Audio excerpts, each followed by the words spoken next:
জীবনটা খুবই সুন্দর যদি সেটা আপনি উপভোগ করতে পারেন। আর হাসি সুখ দুঃখ নিয়েই হচ্ছে জীবন, তো এটাকে মানায় নিতে হবে। তো আমরা কালকে চলে গিয়েছিলাম শায়েস্তাগঞ্জের একটা রেস্টুরেন্ট, একটা থানার ভিতরে এত সুন্দর একটা রেস্টুরেন্ট, আমরা জাস্ট অবাক হয়ে গেছি। 3 তলার ভিতরে, মানে প্রত্যেকটা তলা এত সুন্দরভাবে ডেকোরেট করা। তো আমরা নিচতলায় যাইনি, যুব বললো যে দোতলা 3 তলাটা বেশি সুন্দর, চলো ওইখানে আমরা যাই। তো আমরা সবাই মিলে ওইখানেই চলে গেলাম।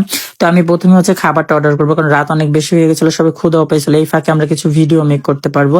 আর এই যে দেখেন, আলাদা করে মেঝেতে বসার সিস্টেম আছে, পারিবারিক ভাবে ফ্যামিলি নিয়ে হচ্ছে বসার মতো একটা স্থান, যেটা আমার মামার পার্সোনালি খুব ভালো লেগেছে। আর হচ্ছে আবার আলাদা হচ্ছে চেয়ার টেবিলও আছে, ওইখানেও চাইলে বসা যায়। প্রত্যেকটা ডেকোরেশন খুবই সুন্দর। আর সামনের এই লোকেশনটা একদম লন্ডনের মতো ভিউ। এখানে হচ্ছে একটা ভিডিও করা আছে, বাট সেটা আমরা করিনি। আর খুবই সুন্দর। তারপর 3 তলায় চলে গেলাম, বাট এখানে অনেকটা ঠান্ডা ছিল, বাট ডেকোরেশনটা দেখেন জাস্ট ওয়াও। প্রেমী প্রেমিকার জন্য বেস্ট একটা প্লেস ছিল, আর এটা গরমের জন্য বেশি বেস্ট। কিন্তু আমরা যখন গেছিলাম বললাম অনেক রাত, আর এতটা কুয়াশা আর ঠান্ডা ছিল, জাস্ট দেখে একটু ভিডিও শট নিয়ে চলে আসলাম। এরপরে খাবার জন্য অপেক্ষা করতেছি। এটা একটা শর্ট ভিডিও শর্ট ছিল। তো যুব বললো আমরা কিন্তু এখানেই খাবো, ভিডিও শেষ হলো। আমিও বললাম আচ্ছা ঠিক আছে, এখানেই বসে খাবো, একটু অন্যরকম একটা ফিলিংস আসবে বা ভালো লাগবে।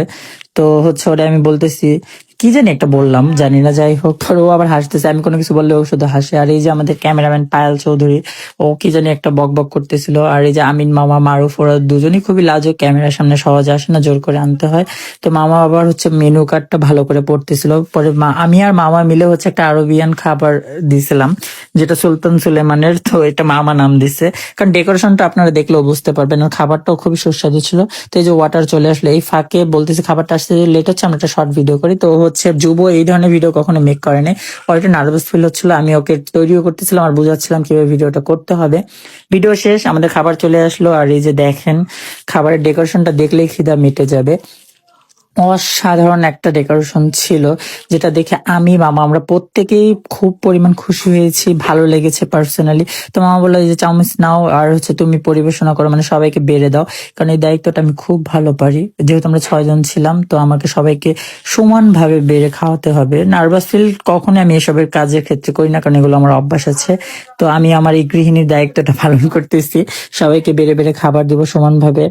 আর খাবার ডেকোরেশনটা আবারও বলতেছি অনেক সুন্দর ছিল। থ্যাংক ইউ সো মাচ রেস্টুরেন্টের প্রতিটা কর্মচারী কর্মবৃন্দকে, যারা এত সুন্দরভাবে আমাদেরকে আপ্যায়ন করেছেন, আর তারা আমাদেরকে যথেষ্ট পরিমাণ সম্মান করেছেন, যেটা আমার মামার আমাদের সবার খুব বেশি ভালো লেগেছে।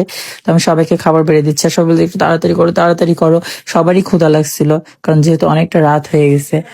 তবে যাই হোক, আবারও বলবো যে আপনারা যারা শায়েস্তাগঞ্জের ভিতরে আছেন সিলেট, অবশ্যই রেস্টুরেন্টে যাবেন। রেস্টুরেন্টটা অনেক বেশি সুন্দর। তো কথা কম বলি, খাই, আপনারা কেউ নজর দিবেন না। তো এই পর্যন্ত, ভালো থাকবেন, সুস্থ থাকবেন, আল্লাহ হাফেজ।